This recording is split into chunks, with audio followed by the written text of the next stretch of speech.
The biggest threat to your financial future is your own behavior. It's not the next recession. It's not the next black swan event in the stock market. It is your behavior. It is how you act.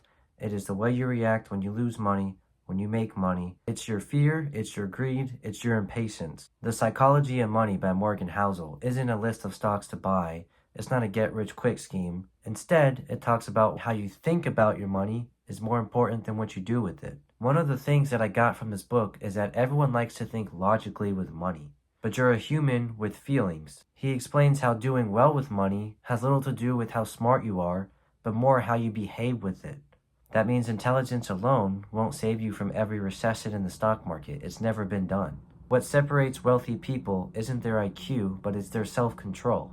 It's their ability to delay gratification or to buy when others are fearful. Think about how many average people build wealth over decades. It's because they're consistent and they have a behavior that is consistent. They're not being led by their emotions or FOMOing into the next stock. You have to master your mind before you can master your money. The biggest risk to your portfolio isn't the market. It's the person in the mirror who can't keep their emotions in check.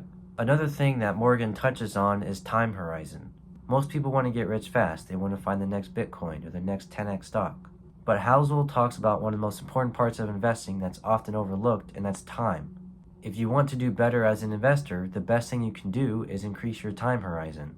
He uses an example with Warren Buffett. Before age 65, he had a net worth of $3 billion.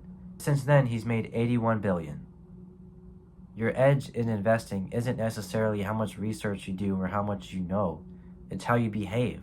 It's your ability to stay still while people are freaking out. Just look at this year. The stock market went down 20%, reached the April lows, and since then it's up 20%. Something else I learned from the book is that you want to be comfortable with being wrong. Because in investing, you will make tons of mistakes. You might make some investments that tank, you might miss out on the next 10x stock, you might panic sell.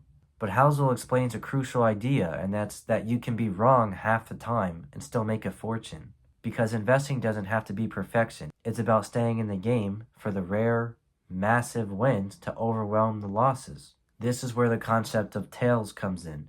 So he explains how tails are those extreme outcomes that drive most of the gains. In the stock market, a small amount of companies like Amazon, Nvidia, Apple, Google are responsible for most of the gains. Even in your own portfolio, a handful of winners will drive most of the results. But the problem is you don't know which ones those will be. So you need to be okay with uncertainty or volatility or being wrong. Another thing I took from the book is that chasing the highest returns often destroys your peace of mind. Housel explains that you want to manage your money in a way that helps you sleep at night.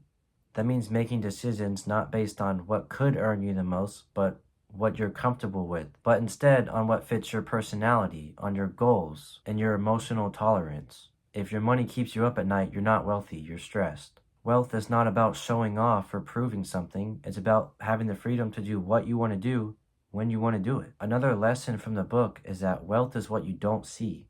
Every time you scroll social media and see someone's new car or crazy vacation or new house, are you seeing spending or are you seeing wealth? Because those two are not the same thing. Real wealth is invisible. It's not the gold chain or the designer bag. It's the savings account, the investing accounts, the assets that no one sees. Morgan explains that spending money to show how much money you have is the fastest way to have less of it. That's why the richest people rarely show it. So next time you feel like you have to keep up, realize that that's spending and that's not wealth. The last thing I'd say I took from the book is that getting rich and staying rich are two completely different things. Because getting rich usually requires risk that could compound over time.